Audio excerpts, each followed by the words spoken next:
A couple of the essentials you should always have with you when sleeping in airports, if that's how you decide to save a couple bucks, is this eye mask, or I like to call them sleeping goggles.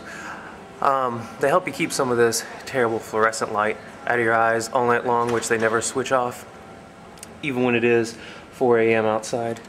A lot of people swear by bandanas because you can also use those as a hat, a headband, you can use as a towel or maybe a picnic blanket.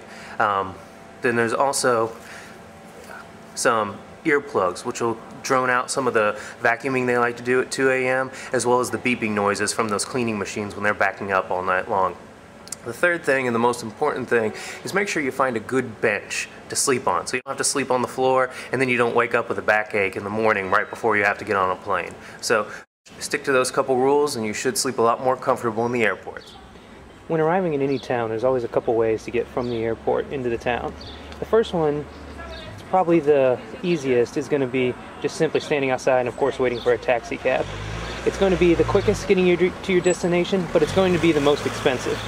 So anytime you ever take a taxi, which you probably ever really shouldn't take a taxi unless it's a night out on the town or something, make sure you negotiate the price beforehand so you don't get ripped off, especially in Eastern European countries, or say if you make it down to Morocco or Egypt or any of those places as well. The other thing, of course, is going to be just the bus stop.